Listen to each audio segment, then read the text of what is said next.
Vous savez, la visite du pape est d'abord un événement spirituel. Beaucoup de gens ils voient dans ça un événement politique. Ce n'est pas d'abord un événement politique, la visite du Saint-Père. C'est d'abord un événement spirituel.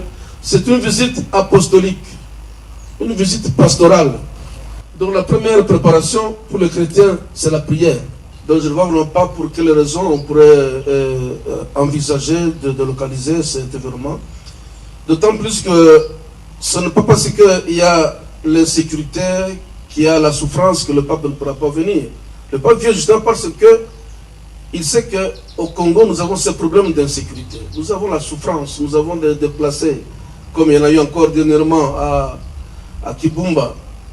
Donc ça le motive encore davantage de pouvoir rencontrer ce peuple du Nord Kivu, le peuple de Goma qui souffre. Donc ce n'est pas, je ne crois pas que cela peut être une raison pour délocaliser l'événement. Et que pour nous surtout, que cela soit vraiment une opportunité que nous puissions saisir pour nous remettre chacun en cause et se dire qu'est-ce que je dois faire pour que ce cycle de violence, vous savez, ça fait plus ou moins une trentaine d'années que nous sommes dans la violence dans cette région.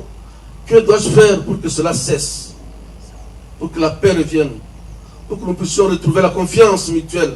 Un élément important, que le pape, nous l'accueillerons encore mieux s'il nous trouve vraiment dans la communion, dans l'unité, dans la fraternité.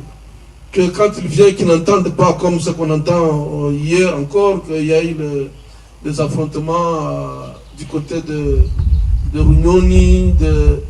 On ne doit pas entendre ça quand on attend le Saint-Père.